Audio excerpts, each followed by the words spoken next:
paz e alegria, em nome do Pai, e do Filho, e do Espírito Santo. Amém. Peçamos ao Espírito Santo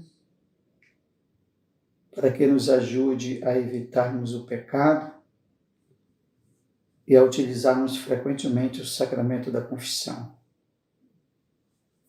que hoje deve ser redescoberto ainda mais no seu valor e na sua importância para a nossa vida cristã. Que possamos viver em plenitude as realidades do credo que nós estamos estudando. Assim seja. Amém. Meus irmãos, hoje nós veremos um dos artigos da nossa fé mais formidáveis: crer no perdão dos pecados.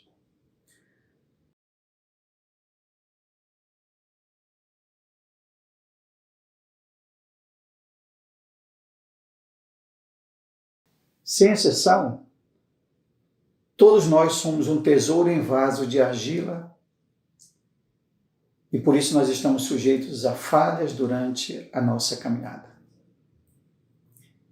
Daí a necessidade de Jesus nos ter deixado o sacramento da reconciliação.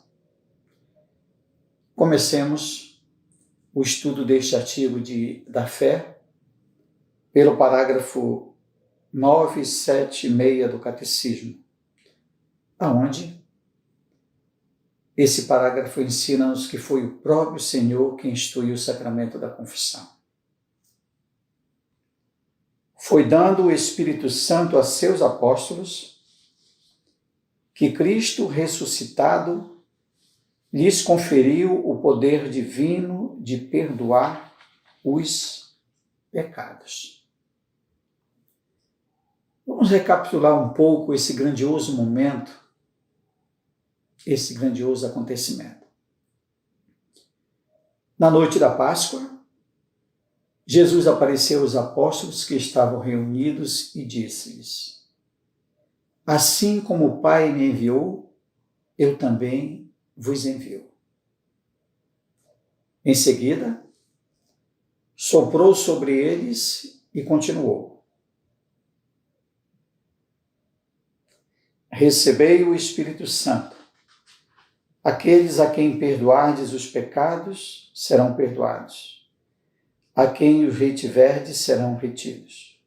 João, capítulo 20, versículo de 22 seguintes.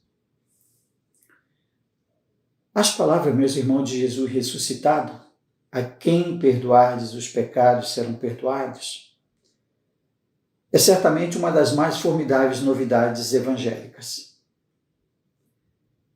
Todas essas palavras de Jesus, elas significam, primeiro,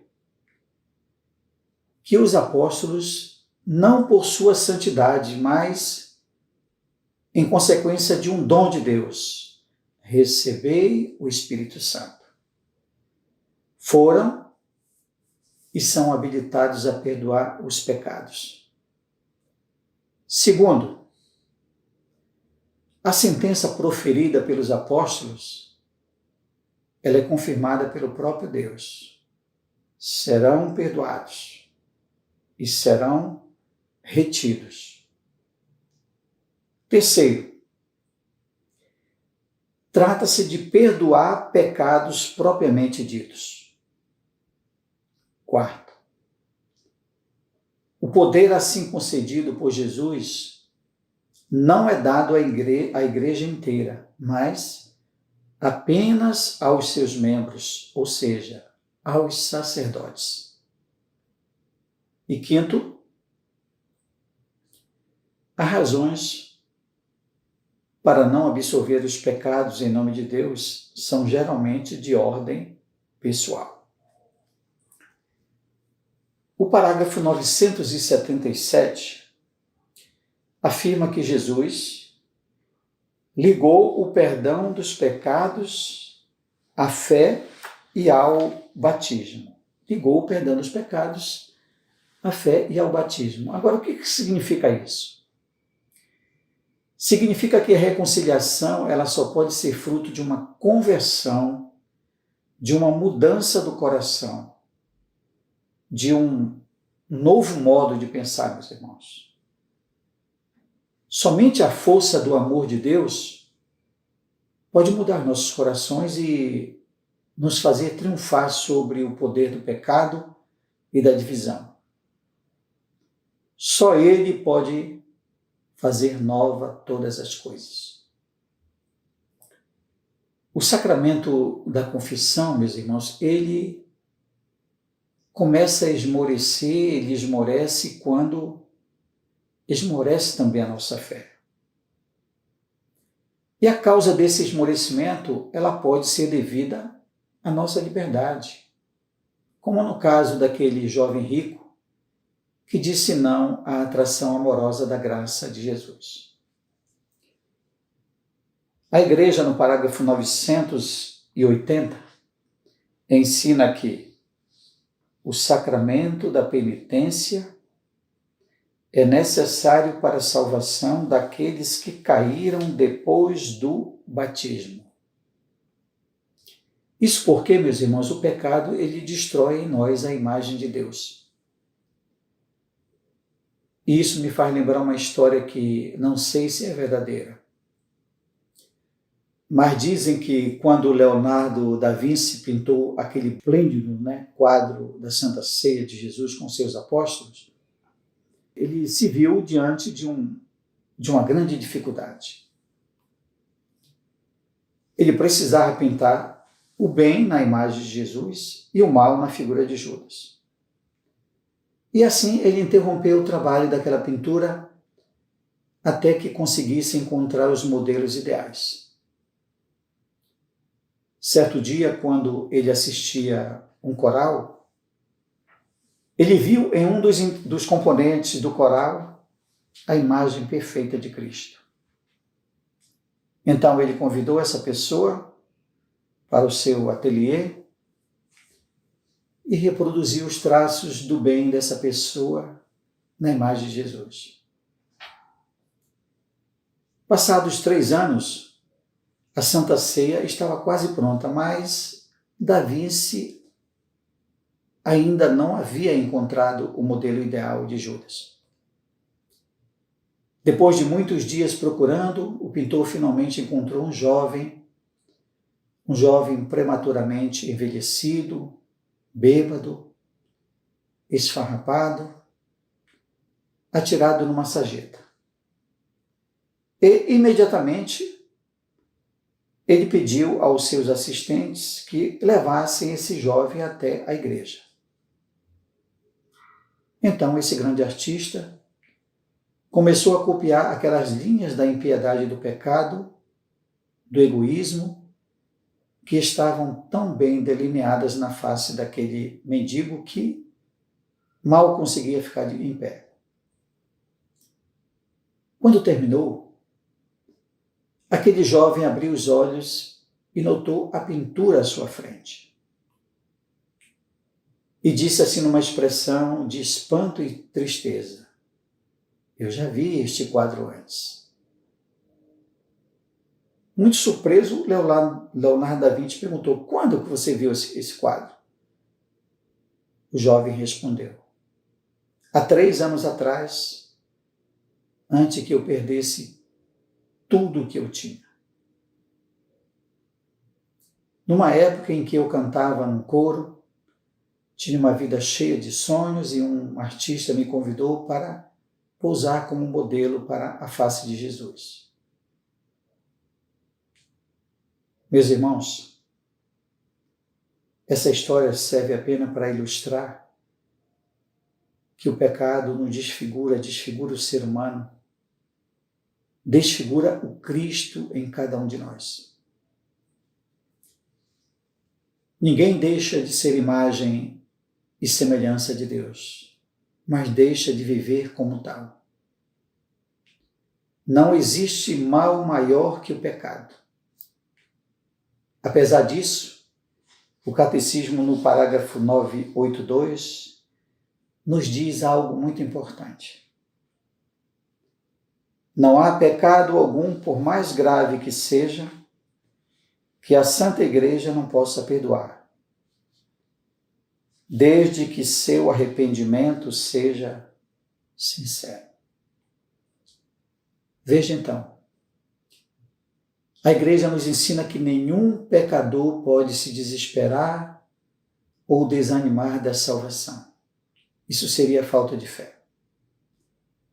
Basta, assim, uma gota do preciosíssimo sangue de Cristo para perdoar todos os nossos pecados. Ele derramou todo o seu sangue por cada um de nós. Ninguém fica de fora. E a faculdade de perdoar os pecados não tem limites. Deus não força ninguém ao arrependimento. Contudo, desde que o pecador arrependa-se e peça sinceramente perdão, nenhum pecado, por mais grave que seja, é irremessível. Só não pode ser perdoado o pecador que tiver o coração endurecido e não corresponder à graça de Deus, fechando-se para o arrependimento. E isso a igreja chama de pecado contra o Espírito Santo. Não vou comentar esse tipo de pecado aqui, mas vou continuar em frente. Nesse caso, meus irmãos, que eu acabo de falar, a falta de perdão não acontece por falta de misericórdia de Deus, mas porque o próprio pecador rejeita o perdão de Deus. É por isso que devemos preparar o nosso coração para fazermos uma boa confissão, pedindo a Deus que nos ajude assim a nos sentirmos pecadores, que nos ajude a fazermos assim um bom exame de consciência. Quem está habituado a realizar essa prática todos os dias não sentirá muita dificuldade em examinar-se antes da confissão, já que terá sempre diante de si as faltas cometidas, prontas a serem contadas ao sacerdote. Durante o exame de consciência é importante não tentar assim desculpar os próprios defeitos, tentando atribuir os pecados a causas e fatores externos, e nem inventar pecados que sequer cometeu. Muitas vezes o pecado se esconde no mais profundo do nosso coração, que nem nós mesmos somos capazes de enxergá-lo, ou não chamamos de pecado, mas sim de costume ou de coisas que todo mundo faz. Vamos examinar assim com muita atenção nossa consciência, e para isso a nossa comunidade já nos ensinou que podemos utilizar os mandamentos ou as bem-aventuranças, ou as duas, né? O arrependimento, meus irmãos, é sempre uma visita de Deus, é sempre um sinal do seu amor. Por isso, antes de nos aproximarmos da confissão, é importante orarmos com o coração arrependido. Se uma pessoa que se confessa frequentemente não consegue notar nenhum progresso na sua vida espiritual ou nenhum sinal de que está trilhando o caminho da santificação, isso pode acontecer não por causa de Deus, mas pela imperfeição de suas próprias disposições. No exame de consciência, para saber se algo é pecado, basta ter fé em Deus. Temos fé nele que ele nos mostrará o que é bom e o que é mal em nós. Isso é muito bem ilustrado por um episódio da vida de São José de Anchieta. Não sei se vocês conhecem. São José de Anchieta foi atender no leito de morte a uma índia que tinha se convertido à fé cristã.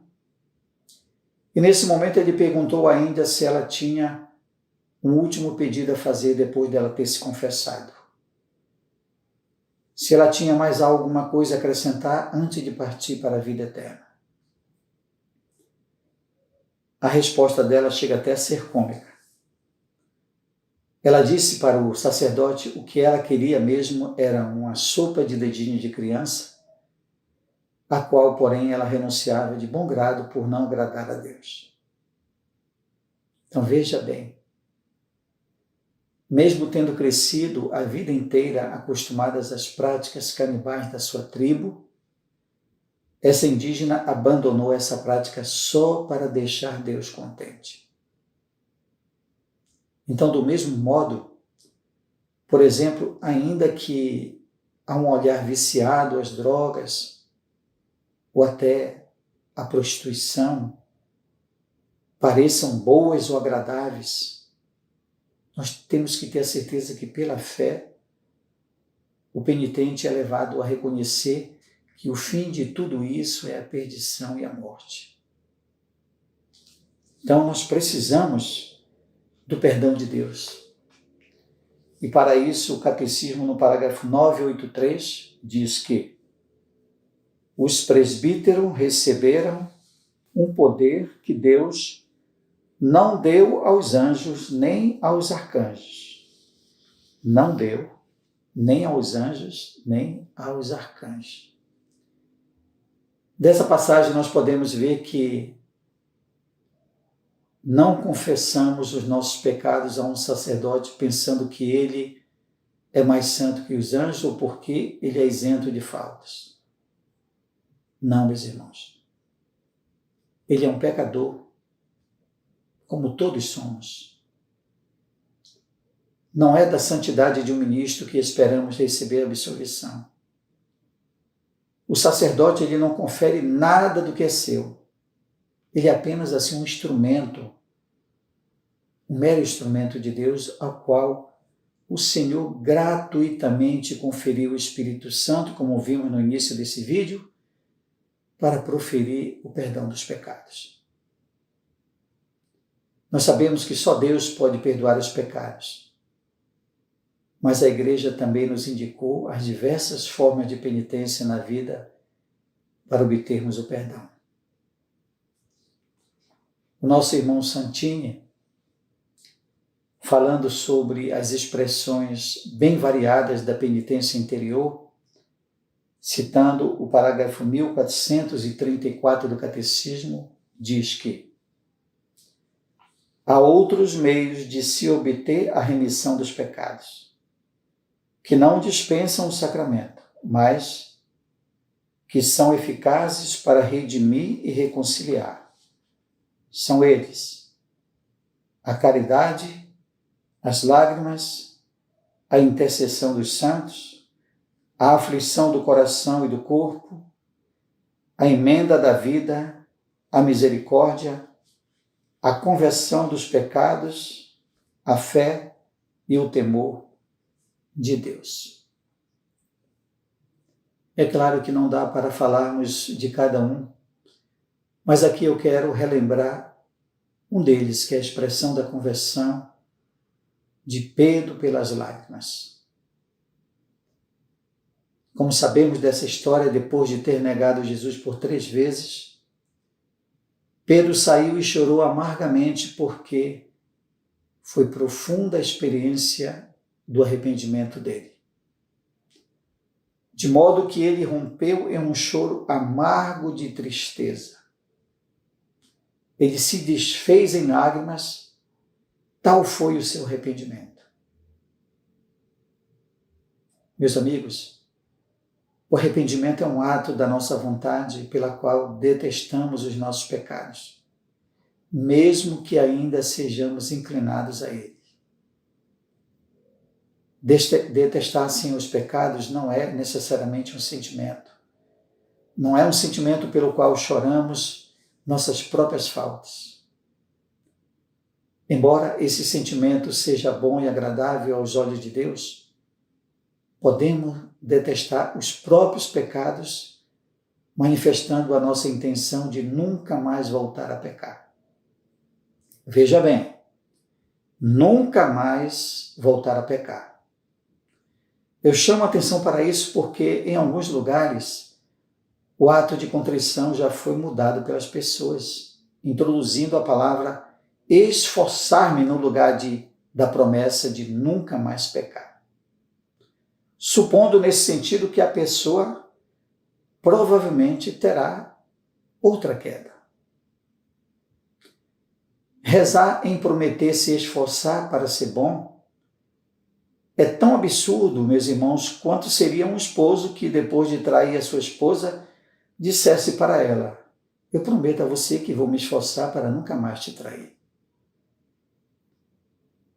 A nossa confissão ela não pode ser baseada em hipóteses, mas num ato concreto e resoluto da vontade.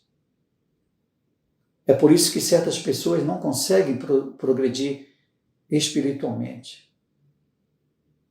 O autêntico arrependimento ele nos leva a um retorno de amor para Deus. Pedro foi perdoado por Jesus. Os nossos pecados nos afastam de Deus.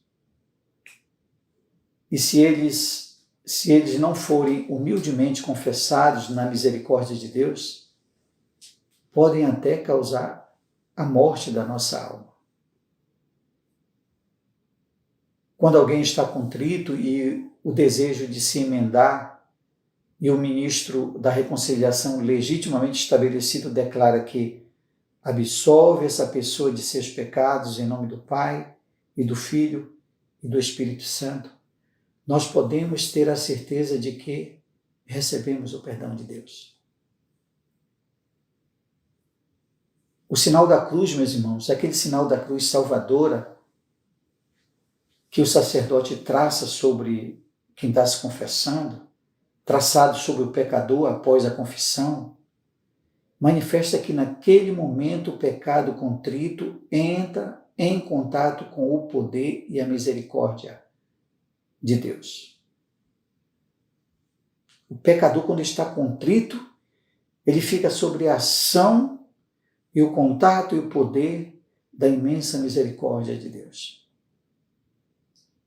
E é nesse instante que, em resposta ao pecador arrependido e confessado, a Santíssima Trindade se torna presente mediante o confessor para pagar o pecado e restituir a inocência e a graça da filiação divina que o pecador havia perdido. Meus irmãos e minhas irmãs, invoquemos a nossa Mãe da Obediência, ela que foi preservada por Deus de toda mancha de pecado, para que nos ajude a evitar o pecado e a recorrermos com frequência ao sacramento do perdão. Sacramento hoje que precisa ser redescoberto ainda mais no seu valor e na sua importância para a nossa vida cristã. Deus te abençoe, o Pai e o Filho e o Espírito Santo. Amém. Aguardo você no nosso próximo vídeo.